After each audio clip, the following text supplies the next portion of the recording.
Okay, so I didn't actually mean to stumble upon that book, but I knew it was there. Always there, watching me, waiting for the right time to strike. And no, I'm not exaggerating. My name is Emmeline Whistle, and I am a detective. Well, sort of anyway. Ever since I was a baby, Mummy and Daddy said they could see that someday I was going to do something wonderful. And I will? It just hasn't happened yet. Mummy says it might happen when I'm older, but I'm 12 years old already. If it doesn't happen now, then it never will. This is why I decided to stumble upon that book in the school library. It started like this. Every time I'd gone into the library, there was this book lying under a chair. I took it to Mrs. Goliovac, the school librarian, the first time I saw it. She'd had a fit and yelled at me to put it back. And I did, with the rest of the school watching me. After that incident, I just left the book where it was. I'd glance at it from the corner of my eye every time I went into the library. I don't know why, but I would always walk straight to that book, just to make sure it was still there, still safe. I'd felt like I had some sort of connection to the book, like my fate was somehow intertwined with its. I hadn't wanted Mrs. Goliovac to catch me taking the book, so I'd snuck in after hours. The strange thing was that Mrs. Goliovac had been there too after hours. I'd seen her dark shadow make its way through the library.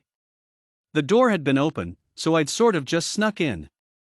She'd definitely been searching for something, so I'd made up my mind to be quick, so that Mrs. Goliovac didn't catch me in her search.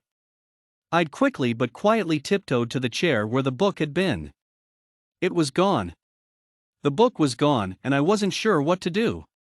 There wasn't much time until Mrs. Goliovac would catch me. I looked up, and there she was, standing over me with her arms crossed over her chest, and her scowling face looking down at me. But she wasn't looking at me. I followed her gaze. She was looking at the book. How had I missed it? It hadn't been under the chair, true, but it was lying right next to it. It had been moved, by whom? I don't know, another mystery to solve, I suppose. Mrs. Goliovac started leaning towards the book. I couldn't let her have it though, so I snatched it up and dashed back through the library. The alarms went off. Why wouldn't they have gone off before when I'd come in? Another mystery for another day perhaps. I ran through the streets, avoiding being hit by falling bricks. Wait, falling bricks. I sprinted through the town at the speed of light, dodging the crowd of masked criminals around me. Masked criminals? Someone, get the police. At last, I reached my house and entered through the back door using the key hidden beneath the mat outside the door. I wiped my feet hurriedly and walked in, locking the door behind me. Only then did I look at the book. Yes, I had seen it enough times under the chair, and glimpsed it when I'd gone to give it to Mrs. Goliovac, but I hadn't really looked at it, if you know what I mean. It was a dull shade of red with a big serpent-like creature winding itself along a hemisphere in the middle of the book. I went to open the book, but it wouldn't budge. I went and got a screwdriver to try and prise it open, but it still wouldn't budge. Frustrated, I threw the screwdriver at the book. It hit the hemisphere square on. The hemisphere twisted and the book opened to page 111. It read, "How to Save the World." My eyes lit up, then dimmed as I realized the rest of the page had been torn away.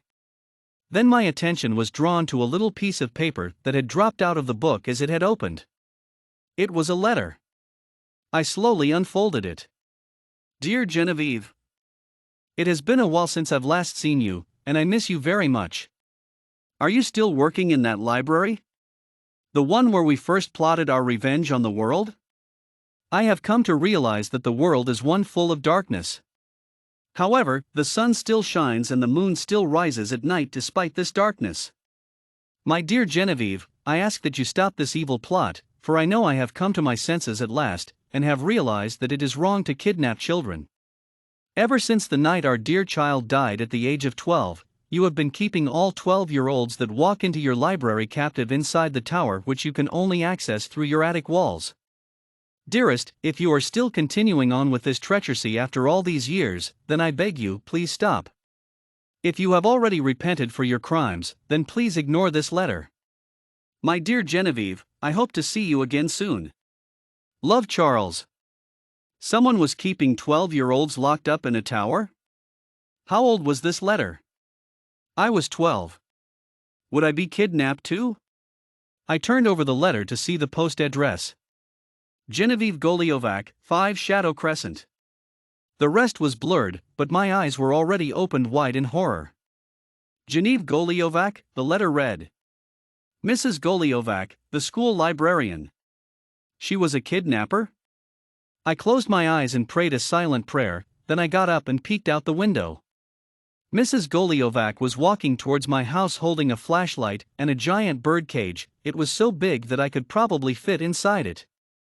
And that was what she would most likely try to do. I turned off the light I'd been using to read the letter, and hid under a couch.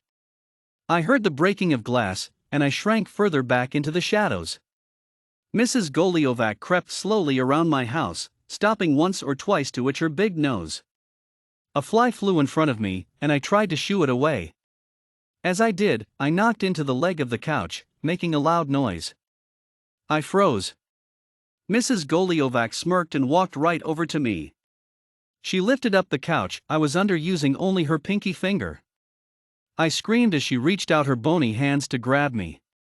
Then her attention was drawn to something else. She loosened her hold on me just enough so that I could pull away.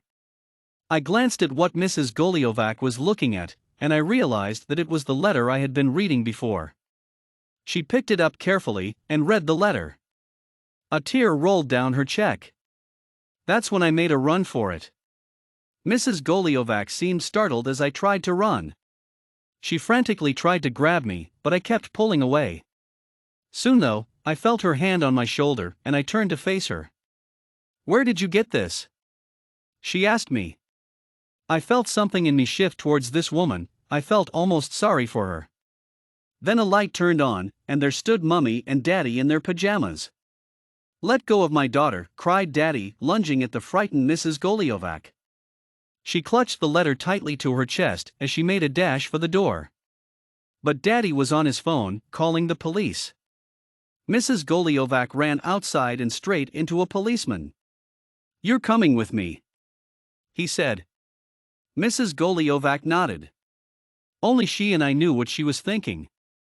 She was thinking about this Charles guy on the letter, and about the kid she had kidnapped. As she was being bundled into the police car, she suddenly whipped her head around and shouted something at me. You'll free them? I too shouted my reply, yes. I'll free them for you.